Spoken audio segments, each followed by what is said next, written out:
Then he began telling this parable.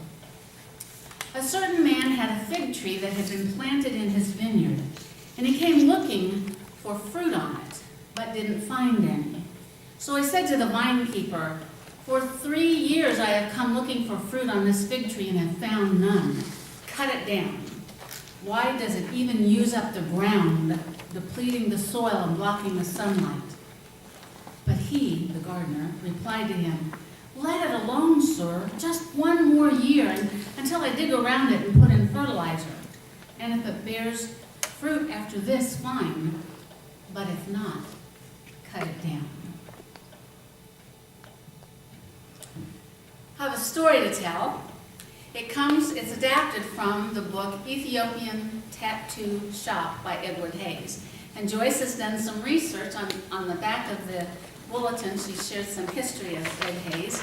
Ed Hayes was a Catholic priest who was at Shantavanam, grew up in Nebraska. Shantavanam is near Leavenworth. And I had a chance to talk to Ed Hayes on the phone one time. When I was a layperson in Salina, I was meeting once a week with the Evangelical Covenant pastor. And we were reading, I can't remember if it's Ethiopian Tattoo Shop or St. George and the Dragon and the Quest for the Holy Grail. But each of them have parables in them, and we were reading a parable together. And we came to this one, and we had totally different understandings of what it meant. So I told Jay, I'm just going to call Ed Hayes and see what he intended. And the thing is, in his parables, it's open for people to understand what they need to understand in their own lives. So as I read this story, share this story about a gardener and a fig tree to you this morning, I don't know what it's going to mean to you. I know what it means to me, and it'll be interesting to see how it speaks to you. So this is the gardener and the fig tree. Let me also say that in the book, The Ethiopian Tattoo Shop, people go to this tattoo artist seeking a tattoo, and while the tattoo artist is working, he shares a story or a parable. And when the person leaves the shop, they have no markings on their body. They have this story tattooed on their hearts. So may this story be tattooed on your hearts this morning. For several years, the young fig tree had been without fruit.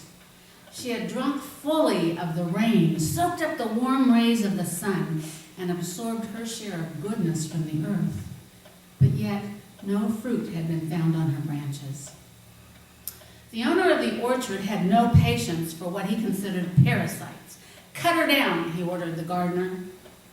"Please, sir," said the gardener, "please give her just 1 more time, 1 more year. Allow me to nurture her and to challenge her. 1 more year. And then if she's still barren, well, I will have to cut her down." Shaking his head and mumbling to himself, the owner agreed as he walked away from the gardener, saying, 1 more year, but that's all. 1 more year. The gardener began by putting manure around the tree. The fig tree pretended not to notice and only raised her head higher in the sky. And then the gardener dug about the tree with his shovel, and as he did, he spoke to the tree, saying, "Everyone and everything that lives has a vocation. It's the calling to be yourself."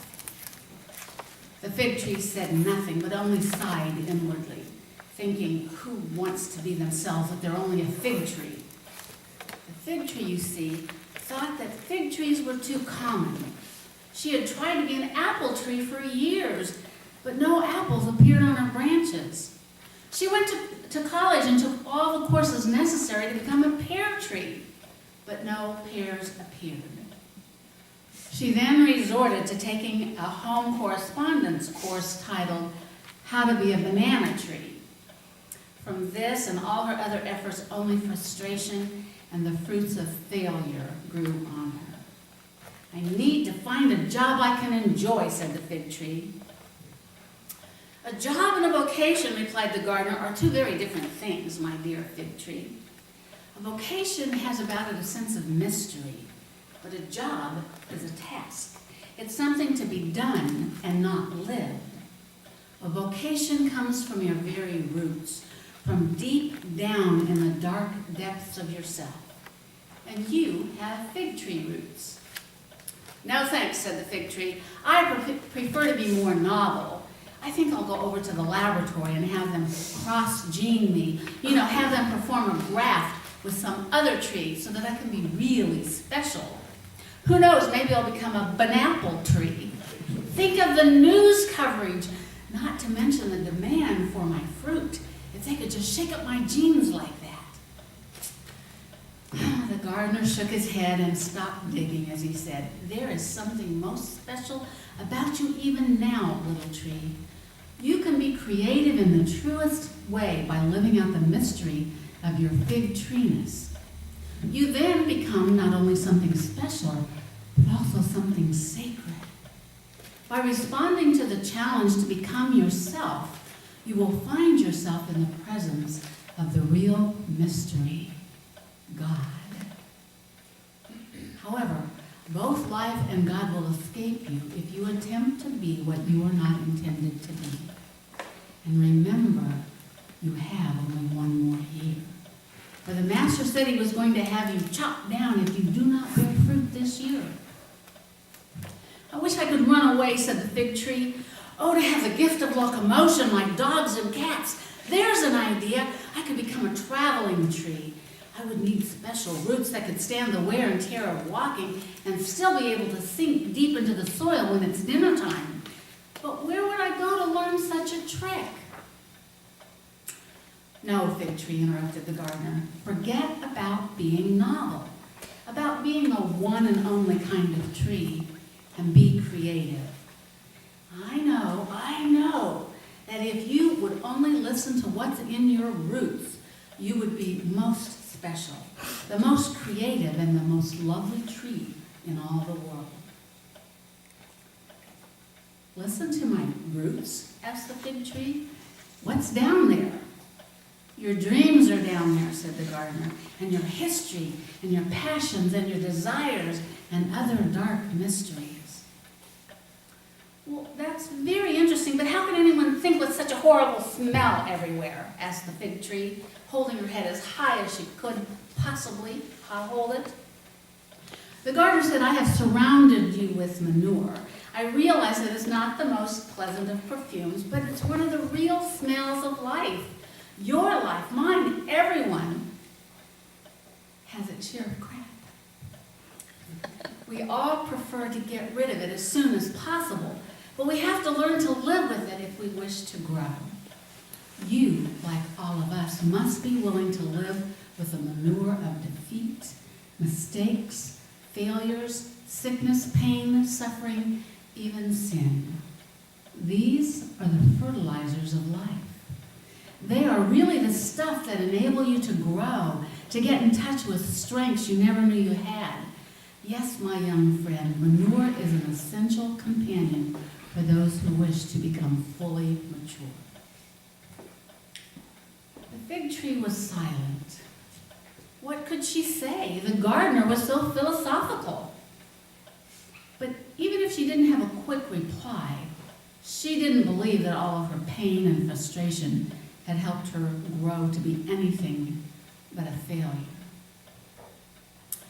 The gardener then took a paperback book from his hip pocket and said, listen to these lines from my favorite poet, E.E. Cummings.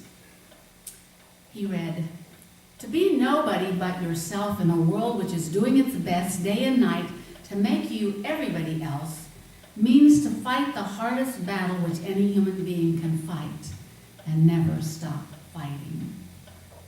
I'm going to read that again. To be nobody but yourself in a world that's doing its best day and night to make you everybody else means to fight the hardest battle which any human being can fight and never stop fighting. You're not a human being, my dear fig tree, but it doesn't make any difference. The truth remains. But that's what I've been doing all these years, said the fig tree. I've been fighting not to be everybody. I want to be special. But, answered the gardener, that doesn't mean becoming a hybrid or having some graft done. It means being nobody but yourself. The source of what you desire is to be honest to your roots, honest regardless of the struggle. Not a sound could be heard in the orchard except the dry summer wind rustling the leaves of the olive tree. Both the gardener and the fig tree were silent for a long time. The fig tree was thinking. She was thinking clearly for the first time in years.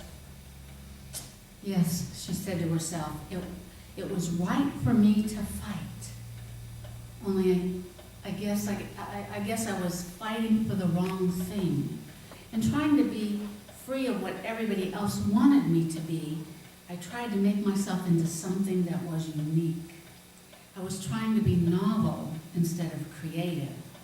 That was my problem. I can see it clearly now. Why not pour all my energy into letting whatever is down there in my roots flow upward? Let it bloom on my branches and bloom into ripe fruit and mature into ripe fruit. The sun was riding low in the western sky as the gardener picked up his tools and prepared to go home. Once again he approached the fig tree, and with a smile on his lips he asked her, "Well, my friend?" Taking a deep breath, she rose to the fullness of her height and said in a voice loud enough for all the trees in the orchard to hear, "I think I'll be a fig tree." Father Hayes, in the back of his books, does write a little bit about each of the parables that he shares in his books. And at the back of Ethiopian Tattoo Shop, he writes, "Within the divine plan, we either help God's dream of perfection become a reality, or we abort our part of it. Learning to be me means living at peace with the charming, dangerous, saintly, destructive, playful, and creative people who live within me. None of us is one person, a single self, but rather a community of persons.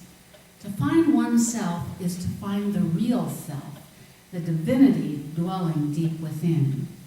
The self shines out beautifully when all the various me's live in community of harmony, which is pronounced holiness.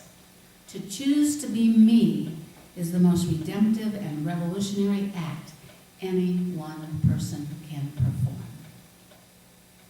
Several years ago, I was trained to become a soul collage facilitator, a certified soul collage facilitator. Soul collage is taking a 5x8 card and using magazine pictures, make collage of those different me's within us. Within us, there might be the communicator, the organizer, the jokester, the trickster, the inner critic. That's a big one for people, the inner critic. All of these people live within us. They occur within us because of our parents, because of our siblings, because of pastors, teachers, people around us, and we're kind of different people around different people. All those me's live within us. But what Ed Hayes is trying to say in this parable is that the me that's deeply rooted in our roots, deeply rooted in God, that person that really and truly is who God intended us to be, is the one that we need to find. And there are still people out in the world that are seeking to find who they are. They come across as the jokester, but when they get home, life might be very sad and unhappy for them. So finding who we are meant to be, who God created us to be, is what this whole story is about, I think. There are some scriptures relative to this. Jeremiah 29:11 says, "For I know the plans I have for you, declares the Lord, plans to prosper you and not to harm you, plans to give you hope and a future." God knows who we're meant to be. Jeremiah 1:5 says, "Before I formed you in the womb, I knew you." God knows still who we're meant to be. Psalm 139:13-16 says, "For you created my inmost You knit me together in my mother's womb. I praise you because I am fearfully and wonderfully made. Your works are wonderful. I know that full well. My frame was not hidden from you when I was made in a secret place. When I was woven together in the depths of the earth, your eyes saw my unformed body. I can't remember if I've done this in this church before. If I have, we're just going to do it again. When I stepped into the Christian faith 30-some years ago and read Psalm 139 for the very first time, I thought this psalm was written for me. Not written for anybody else. This was written just for Billie Blair. Especially when I got to that part that says, for you created my inmost being, you knit me together in my mother's womb. To me that said that God intended for me to be alive in this place. As the middle child, as my mother's middle child, my father's fourth daughter, I felt very isolated and invisible in my family. But to know that God was there when I was knit in my mother's womb was very, very important to me. The passage goes on to say, I praise you because I am fearfully and wonderfully made. At the time I entered the church, there was a professor from Kansas Wesleyan that was coming to First United Methodist Church in Salina to do some teaching on the Old Testament. And he talked about that word fear in the Old Testament. And fear is better translated awe. It's not fear like cowering in a corner, but fear like just something is so awesome that you don't know what to do with it. So I went home and I thought, I praise you because I am awfully and wonderfully made. But something didn't sound quite right with that. I am awfully made. So I changed it to, I praise you because I am awesomely and wonderfully made. I'm seeing some head shaking. Have I done this before, or is it you're just relating to it? Okay, all right. So then I just shortened it to the vernacular. I am awesome. I am awesome. And I've shared this message in many ways with many different congregations or groups of women's retreatants. And I want you to repeat that phrase, I am awesome, with me. And the first time we say it, we're going to focus on the I. On the second time, we're going to focus on the M. And on the third time, awesome. So it'll be, I am awesome. I am awesome. I am awesome. I'm going to invite you to stand as you're able to, and we'll do it because it's a powerful statement. Okay, first time, focus on the I. I am awesome. I am awesome. I am awesome. All right, please be seated. If nothing else this morning, I hope that you'll take that message home with you.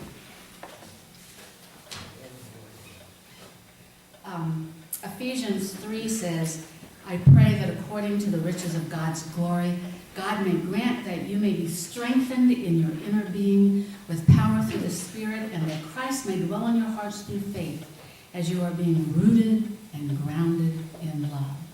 And I pray that you have the power to comprehend with all the saints what is the breadth and length and height and depth, and to know the love of Christ that surpasses knowledge, so that you may be filled with the fullness of God. May your roots go down deep into the soil of God's marvelous love. And this week I invite you, I'm going to give you 4 different prayers, and maybe you'll pick one to pray on a regular basis this week, or maybe you'll want to create one of your own. But the 4 prayers that I'm going to offer is, first of all, thank you, God, for every part of me, on the outside and on the inside. Thank you, God, for every part of me. Or, I'm sorry, God, for rejecting what you've created. Because sometimes we do that. We reject parts of ourselves. We deny parts of ourselves. We want to pretend they're not there. So the second prayer is, I'm sorry for rejecting what you've created. Oops, there's only 3. The third one comes from Romans 12:11. I love your mercy, so I offer my body as a living sacrifice, holy and pleasing to you, as a spiritual act of worship. Let me repeat that. I love your mercy, so I offer my body as a living sacrifice, holy and pleasing to you as a spiritual act of worship. I'm not sure a lot of us know how to do that. So if that's the prayer you choose,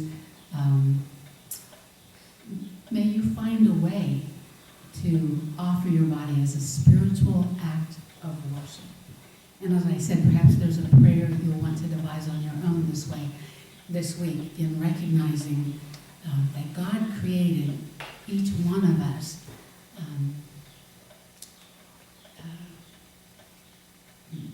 I don't want to use the word special because that's the word that the fig tree used. And the gardener said, it's not being special, it's being who you are. So may you discover more deeply who you are this week. Amen and amen. Our hymn